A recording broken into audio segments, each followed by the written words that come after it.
Hello guys, in this video we'll discuss self-reference in Rust. What is it? Why do we need it? We'll discuss with example the concept of pin and also understand the memory footprint for self-reference. So there's lots to cover in this video. Make sure you stick around and watch till the end. First of all, let's remind ourselves what is a reference. So we have a value 10 and x is the owner of 10. But R takes a reference of x. So a reference in Rust is a pointer that lets you borrow data without taking the ownership. Now let's look at self-reference. So self-reference is when a struct holds a reference to its own data. So we have two fields in this struct S, text and slice. So slice wants to point inside text. That's exactly when we are building a self-reference. Now, if you have a strong understanding of lifetime and ownership in Rust, you might be thinking, hey, would this even work? Now let's look into that. So to understand if that would work or not, let's complete our struct S example. So now we have an implementation for our struct. And if we look at the method new, right here, the text that is passed, we are taking a reference, basically a slice of the text. And then we are setting in our string text. Remember, we are moving it, and then we are also passing the slice, which is a reference to the text. So going by the concept that we learned initially, self-reference structs which have fields or data pointing to its own data. So slice is basically pointing to text, and this is exactly what we have done here. And we get a compile time error. So let's understand what is happening here and which principles are we violating. So we have a local variable slice that borrows from text, and then later text is moved to struct. Now that reference slice would point to invalid memory because text is moved here. Now Rust forbids this to prevent dangling self-references. So first of all, we just constructed a self-reference example here where two fields in a struct and one of that field, which is slice here, is pointing to text. So this is exactly what happened and why we get an error. So we had a string hello and our slice is pointing to string hello while we moved the string into a struct. Now this reference is no longer valid. This is a dangling reference. So Rust compiler activates here and says, hey, there is a memory safety. That's why you can't do this. And that is why self-reference as it is, like the example we just discussed, is not allowed. So we have to go on some extra miles or some unsafe ways to achieve that. So let's try to understand that, and then we move towards why we need it.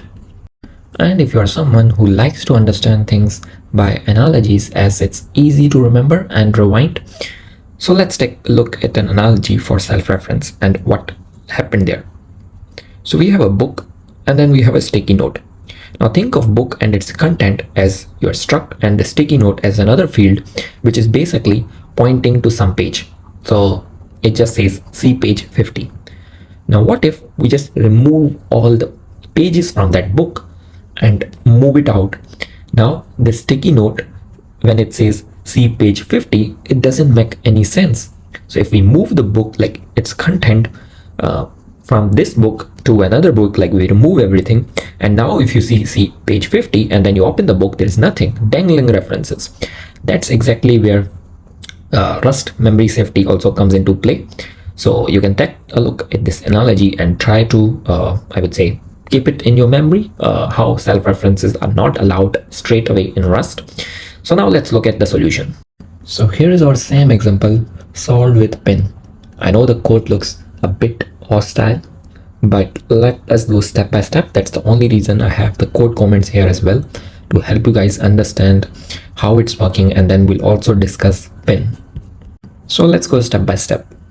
In step 1, we create a temporary dummy self-reference. So right here we have text as whatever the data we get, and the slice is basically a temporary dummy reference for now. And then in step 2, we set the correct reference after pinning. So right here we pin, and then we get the data reference, and then we set it in the unsafe block.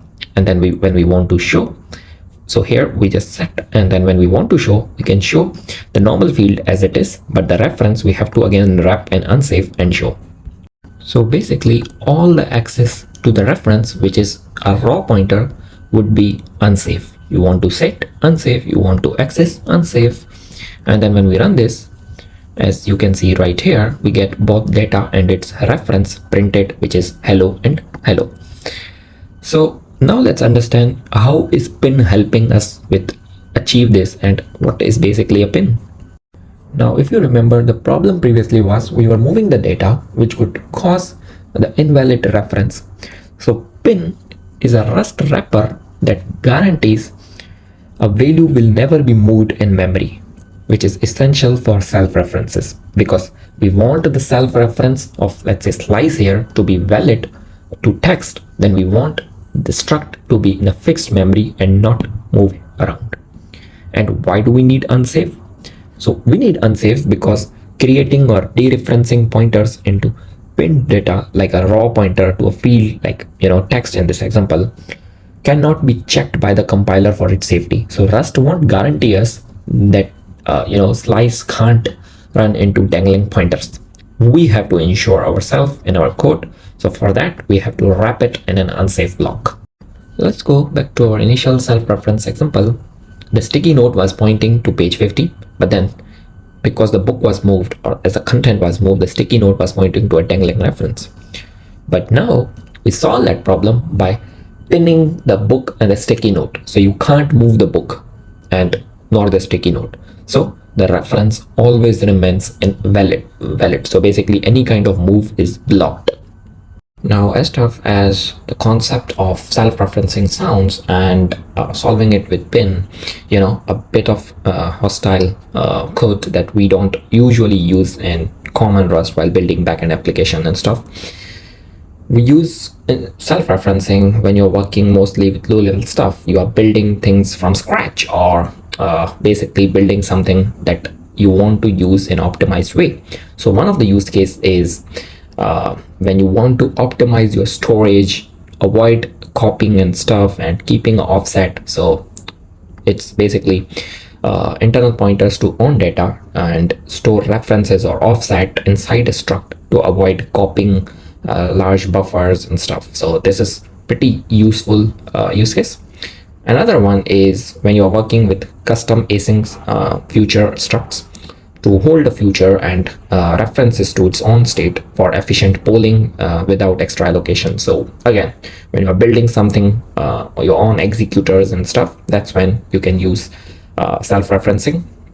And again, building your own optimized data structures where you don't want to allocate extra memory and build something which is efficient. So that's where you can use self-referencing. So yeah, you can just read, pause the screen. And with that said, that's it for this video, guys. I hope you guys understood and learned something new. If you do like the video, share with your friends. I'll catch you guys in another video with another interesting topic. Until then, bye bye.